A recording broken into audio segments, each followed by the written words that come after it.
மாணவ நண்பர்கள் அனைவருக்கும் வணக்கம். நான் உங்கள் பொன்வேல் பாண்டியன். இந்த பதிவு நம்ம பார்க்க போகிறது ஆகஸ்ட் 2ஆம் தேதிக்குரிய தினசரி நடப்பு நிகழ்வுகளின் ஒரு சூப்பரான தொகுப்பு. சரிங்களா? ஃபர்ஸ்ட் பார்க்க போகிறது தலைப்பு செய்திகள், அதனைத் தொடர்ந்து விரிவான செய்திகள், நடுவில் ஒரு சில போனஸ் கேள்விகளும் சரி ரிவிஷனுக்காக இறுதியாக சூப்பர் செஸ் கேள்வியும் நம்ம கேட்டுட்டு இருக்கிறோம். தொடர்ந்து ஃபாலோ பண்ணுங்க. கண்டிப்பாக நடப்பு செய்திகள் நல்ல முறையில் படித்து இன்றைய ஆண்டிலே நடப்பு ஆண்டிலே பார்த்தீங்கன்னா ஒரு அருமையான அரசு பணியை நீங்கள் உறுதி செஞ்சுக்கோங்க. ஆரம்பிக்கலாமா?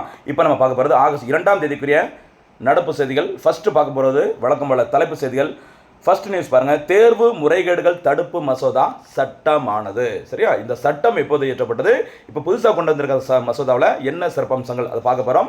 பார்த்து முடிச்சுட்டு உலக தாய்ப்பால் வாரம் எப்போது, யாரால், எந்த சர்வதேச அமைப்புகளால் கடைபிடிக்கப்படுகிறது அது கிளியராக பார்த்துட்டு அப்படியே இந்தியாவில் புதிதாக திறக்கப்பட்டுள்ள ஓகேவா அல்லூரி சீதாராம ராஜு சர்வதேச விமான நிலையம் எங்கு அமைந்துள்ளது, என்னுடைய சிறப்பு என்ன அப்படின்னு சொல்லி பார்க்க போகிறோம். அதை பார்த்து முடிச்சுட்டு இந்தியன் எக்கனாமி தொடர்புடைய முக்கியமான ஒரு அப்டேட், ஜூலை 2026 ஜிஎஸ்டி வசூல் எவ்வளவு வசூலாக இருக்குது, ஜிஎஸ்டி தொடர்பான ஒரு சின்ன குறிப்பு நம்ம பார்த்துட்டு முக்கியமான ஒரு விளையாட்டு செய்தி, 2026ஆம் ஆண்டிற்கான காமன்வெல்த் விளையாட்டுப் போட்டியில் பதக்கம் என்ற தமிழர்கள் யார், தமிழ்நாட்டை சேர்ந்த நபர்கள் யார் அப்படின்னு சொல்லி பார்க்க போகிறோம். முக்கியமான 3 வீரர்கள் இருக்கிறாங்க. அவங்க என்ன போட்டிகளில் என்ன பதக்கம் வின் பண்ணிக்கிறாங்க அதை பற்றி நம்ம கிளியராக பார்த்துட்டு இறுதியாக சூப்பர் சிக்ஸ் கேள்வியில் பார்க்க போகிறோம். சரிமா? இது வந்துட்டு தலைப்பு செய்திகள். இனிமேல் நம்ம பார்க்க போகிறது விரிவான செய்திகள். அதில் ஃபஸ்ட்டு பாருங்கள், இந்தியன் பாலிட்டி சம்மந்தப்பட்ட முக்கியமான செய்தி, தேசிய தேர்வு முறைகேடுகள் தடுப்பு ஓகேவா மசோதா சட்டமானது. ஓகேவா?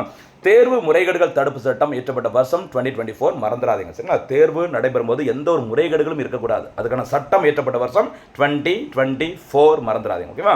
சமீபத்தில் இந்த சட்டத்தில் ஒரு திருத்தம், சரியா, ஒரு தடுப்பு மசோதாவில் ஒரு திருத்த மசோதா கொண்டு வந்திருக்கிறாங்க. அது பேர் தேர்வு முறைகேடுகள் தடுப்பு மசோதா 2026. சரி, பார்லிமெண்ட்டில் மக்களவை மாநில அவையில் ஏற்கனவே வந்து பார்த்தீங்கன்னா அந்த மசோதா வந்துட்டு கொண்டு வந்துட்டாங்க. இந்த நிலையில் குடியரசுத் தலைவர் திரௌபதி முர்மு அவர்கள் இந்த மசோதாவிற்கு ஒப்புதல் வழங்கியதை அடுத்து இந்த மசோதா சட்டமாக மாறியுள்ளது. சரிங்களா? ஓகே, அதோட சிறப்பம்சங்கள் என்ன சொல்லி பாருங்க. தனிநபர் குற்றம், ஒரு இண்டிவிஜுவலாக ஒருத்தங்க தப்பு பண்ணாங்க அப்படின்னா வினாத்தாள் கசிவில், தேர்வு தொடர்பான வினாத்தாள் கசிவில் ஒரு தனிநபர் ஈடுபட்டால் அதிகபட்சம் 10 ஆண்டுகள் சிறை மற்றும் 50 லட்சம் வரைக்கும் அபராதம் விதிக்கப்படும். சரியா?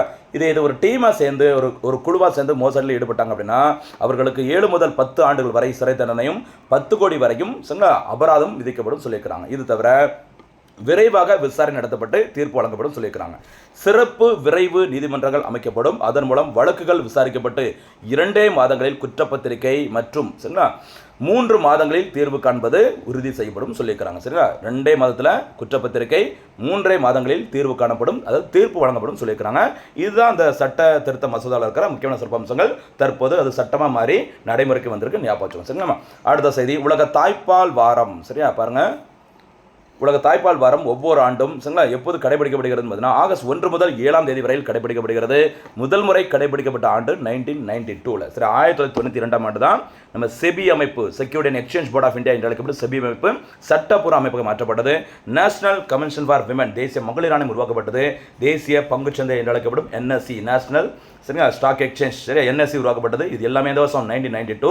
அதே 1992 தான் உலக தாய்ப்பால் வாரம் முதல் முறை கடைபிடிக்கப்பட்டது. சரியா? இது யார் தொடங்கினாங்க அப்படின்னு பாருங்க, world alliance for breast feeding action என்று அழைக்கப்படும் வாப்பா, WAVA அப்படிங்கிற அமைப்பு தான் இது வந்து கடைபிடிக்கிறாங்க. இந்த தாய்ப்பால் தொடர்பான விழிப்புணர்வுகளை ஏற்படுத்த வேண்டும், அதுதான் என்னோட முக்கியமான நோக்கம். இதுக்கு யாரெல்லாம் சப்போர்ட் பண்ணுறாங்க பாருங்க, உலக சுகாதார அமைப்பு என்று அழைக்கப்படும் WHO, அடுத்து யூனிசெஃப் அமைப்பு, இந்த 2 பேர் தான் இதுக்கு வந்து சப்போர்ட் பண்ணுறாங்க. ரொம்ப ரொம்ப முக்கியமானது, மக்களை வெற்றாதீங்க. சரிங்களா? அடுத்தபடியாக ஒரு முக்கியமான நியூஸ் பாருங்க, அல்லூரி சீதாராம ராஜு சர்வதேச விமான நிலையம் சரியா அமைந்துள்ள மாநிலம் ஆந்திர பிரதேசம். ஆந்திராவின் விஜயநகரம் மாவட்டம் போகபுரத்தில் அமைந்துள்ளது இந்த அல்லூரி சீதாராம ராஜு சர்வதேச விமான நிலையம். இந்த புதிய விமான நிலையத்தை பாரத பிரதமர் நரேந்திர மோடி அவர்கள் திறந்து வச்சிருக்கிறாங்க ஆகஸ்ட் 1, 2026 அன்று.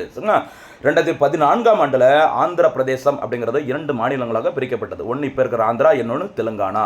இப்படி 2 பகுதிகளாக ஆந்திர பிரதேசம் பிரிக்கப்பட்ட பிறகு ஆந்திராவில் திறக்கப்பட்டுள்ள முதல் பசுமை விமான நிலையம், சரியா, ஃபர்ஸ்ட் கிரீன் ஏர்போர்ட் அப்படின்னு சொல்கிறாங்க. அதாவது பசுமை விமான நிலையம்னா எங்கே பார்த்தாலும் பச்சை கலரில் பெயிண்ட் அடிச்சிருப்பாங்க, புல்லு, சரியா, பசுமையாக இருக்கும் அப்படிங்கிற மீனிங் கிடையாது. புதுப்பிக்கத்தக்க எரிசக்தியை பயன்படுத்தி அங்கே ஃபேனு, ஏசி எல்லாமே பயன்படுத்துவாங்க.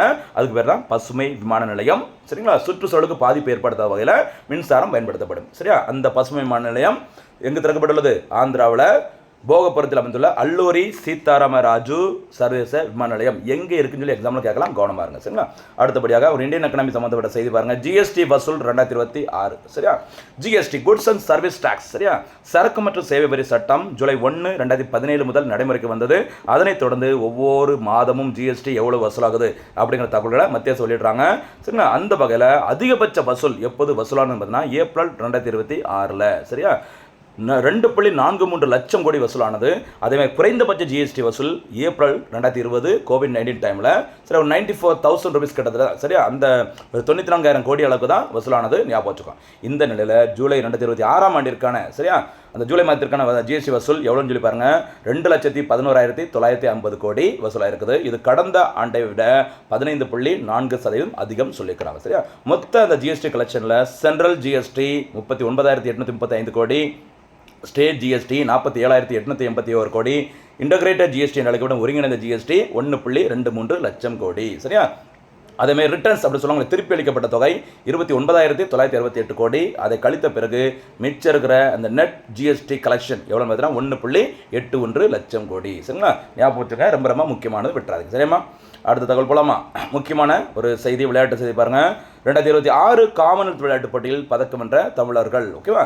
2026 ஆண்டிற்கான காமன்வெல்த் விளையாட்டுப் போட்டிகள் நடைபெற்று ஒரு இடம் உங்களுக்கு தெரிஞ்சிருக்கும். எங்குமா? ஸ்காட்லாந்தின் தலைநகரம் கிளாஸ்கோவில் நடைபெற்று வருகிறது. சரி, கிளாஸ்கோவில் 23வது காமன்வெல்த் விளையாட்டு போட்டி நடைபெற்று வருகிறது. இதில் நேற்றைய தினத்தில் பார்த்தீங்கன்னா தமிழகத்தை சேர்ந்த சரியா பிரவீன் சித்திரவேல் அவர்களும் செல்வ பிரபு அவர்களும் மும்முறை தாண்டுதல் ட்ரிபிள் ஜம்ப் போட்டியில் பதக்கங்களை வின் பண்ணியிருக்கிறாங்க. சரி, இதில் பிரவீன் சித்திரவேல் அவர்கள் 2ஆம் இடம் பெற்று வெள்ளி பதக்கத்தை வின் பண்ணியிருக்கிறாங்க. பிரவீன் அவர்கள் திருவாரூர் மாவட்டத்தை சேர்ந்தவர் என்பது குறிப்பிடத்தக்கது. சரியா? 3ஆம் இடத்தை பெற்று வெண்கல பதக்கத்தை வென்ற திரு செல்வ பிரபு அவர்கள் மதுரை மாவட்டத்தை சேர்ந்தவர், ஞாபகம் வச்சுக்கோங்க. சரிங்களா?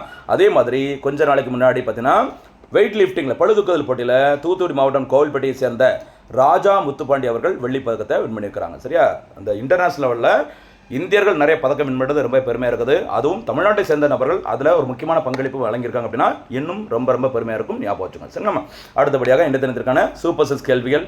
முதல் சூப்பர் 6 கேள்வி என்னன்னு சொல்லி பாருங்க.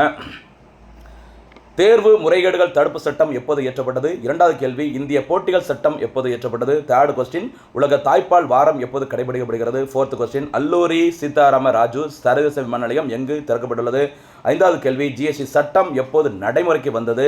6வது கேள்வி காமன்வெல்த் விளையாட்டுப் போட்டியில் எந்த பிரிவுகளில் தமிழ்நாட்டை சேர்ந்த பிரவீன் மற்றும் செல்வ பிரபு ஆகியோர் பதக்கங்களை வென்றுள்ளனர்? இதற்கான பதில்களை கிளியராக சொல்லுங்கள். வீடியோ ஃபுல்லாக பார்த்துட்டு தேர்வில் வெற்றி பெறுங்கள். மீண்டும் சந்திக்கலாம். நன்றி, வணக்கம்.